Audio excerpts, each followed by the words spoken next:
My name is Austin Lim, and I'm a senior professional lecturer in the neuroscience program here at DePaul. I teach a variety of classes, some of them geared towards the underclassmen, some upperclassmen, and I have some grad students as well. My favorite activity is the choice that I give my students in a class that I teach called The Brain Through Science Fiction. And this is a course that's designed for non-majors, so I get all kinds of students who are coming into it that don't always have a science background. And for their final assignment, they have the option to write a paper about transhumanism from a very standard scientific angle, or they can write a creative fiction version describing the impact of that transhumanist technology, based on the simple prompt of how would your brain change if you had this little piece of technology living inside your head. Oh wait, that's my second favorite activity. So one of my favorite activities that I do in my classroom is a board game that I designed to help students learn about neuroanatomy. The whole purpose behind the game is they have to use the language of neuroanatomy to move around a board, which is just drawn up of a bunch of different brain slices, and they have to use this knowledge in conjunction with other resources that they can find online in order to get their character from one place to another on the board. And that's how they earn points, and that's how they win the game.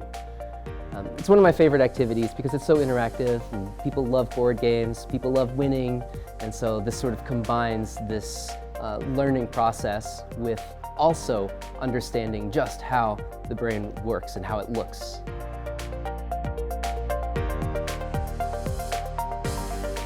So a couple of years ago, I was inspired at home because I realized I had a bunch of these old textbooks from undergraduate, which weren't doing anything other than just propping up my computer monitor. And it wasn't a very good use of all that money that I had spent on those textbooks. And that really inspired me to be the lead author on a textbook, which I called the Open Neuroscience Initiative. The whole idea behind it is that I would gather a bunch of other authors and we would collectively write and publish a free-to-access, free-to-adopt textbook that can be digital, so it can be accessed from anywhere, and this textbook would be distributed for free. And all of my students have been using it when I teach the introductory neuroscience course.